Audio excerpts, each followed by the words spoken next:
Hi, it's me again, StephenSwampDog, back with the next video in the KDU. Now, for those of you who are new here, the KDU is an acronym for Kite Man DC Universe. I named this hypothetical cinematic universe that since Kite Man was the very first project I ever worked on. Check that vid out if you're interested, it has some of my best character designs. Today, we're going to cover how I would handle writing a Red Hood movie in this universe. I hope you enjoy it, and if you do, please leave a like and consider subscribing. Or even just a comment will do, as I love reading y'all's ideas and opinions. Okay, on to the video. We start out in total darkness. We hear the sounds of a muffled explosion. And then another. And then another. And then the darkness is gone and blinding lights shine through. And we see two figures running through a snowy dead forest as they dodge gunfire coming from an abandoned military encampment, where some clown-themed thugs are attacking from. We see a vague look at the taller figure and then pan over to a smaller figure who we see clearly is Robin, though this isn't the original. Unlike Dick Grayson's costume, this one is less colorful, leaving out the green and going for a black, red, and dark gold color scheme. This is the second Robin, Jason Todd, and the tall figure ahead of him is Batman, played by Richard Armitage. Oh, I should point out real quick that in this universe, Dick Grayson does not exist, so for all intents and purposes, Jason will be the first Robin. We now see from Robin's POV, getting our first clear look at the Dark Knight as he tackles, leaps, and takes out more and more of the clowns. Think of something out of an Assassin's Creed level layout. Jason then looks to see other criminals closing in on him, and we get a glimpse of his fighting style, very much a brawler type, using hard punches and hard kicks to the legs to take out criminals. I've kind of pictured his style to be similar to the combat we see from the Christian Bale Batman. The two defeat their opponents, and Jason walks up to Batman. That was the last of them. You sure? Yes. Okay then. Suddenly, Batman throws a batarang and hits a camouflage gunner hidden in the trees, causing him to fall. Batman doesn't say a thing, but Jason looks embarrassed and is mad at himself for making a stupid mistake like that in front of his mentor. Batman then touched the side of one of his helmet's bat ears, saying, Batgirl, do you copy? We're near the facility. Batgirl's voice crackles through the comms, saying she copies and gives them useful information to help them avoid traps. Batman thanks her, and him and Jason continue their way towards the base. Batgirl geeks out a little at getting a thank you from her and Jason's mentor, not realizing that her comm was still on. Jason makes fun of her, making her embarrassed, and the two exchange insults jokingly until Batman tells them to be quiet and focus on the mission. Batman and Robin continue towards the main compound. It's eerily quiet compared to the scene from before as they step into the military yard. Why do you think Joker would be hiding here? He isn't.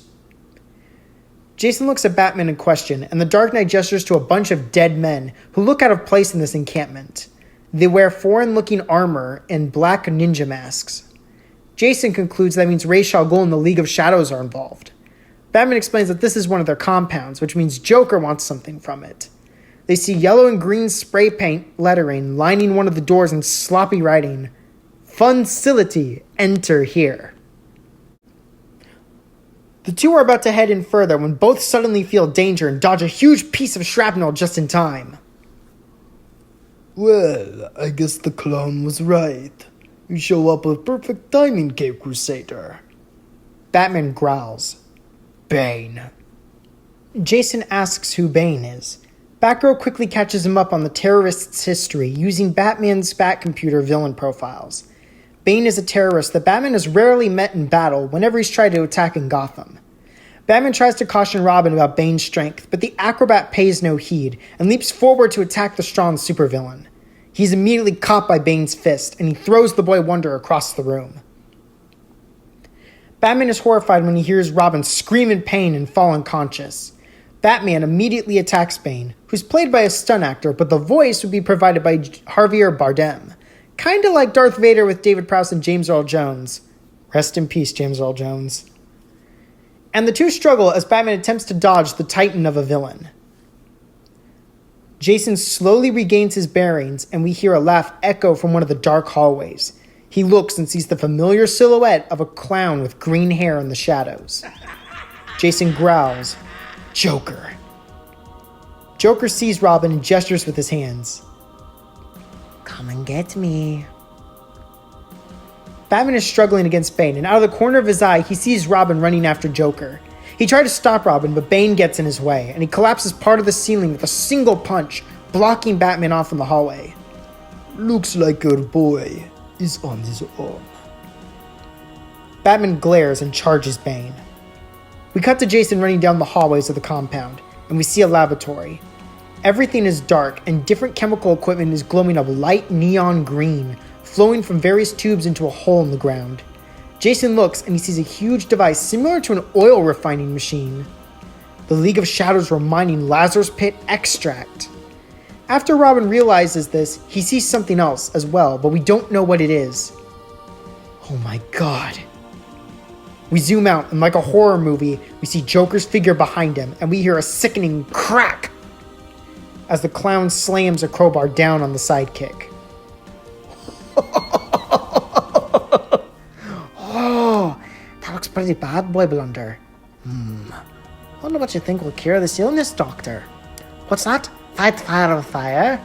Okay.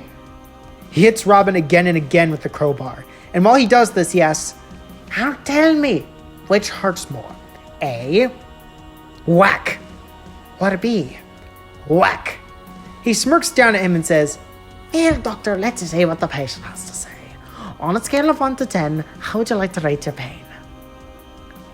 Jason mumbles something, and Joker leans close in amusement, smiling. That is, until Robin spits blood in his face and tries to kick the clown, but he's in too much pain and he ends up yelling in agony. Joker hits him quickly with the crowbar in quick succession and laughs hysterically as he stands back up, wheezing out.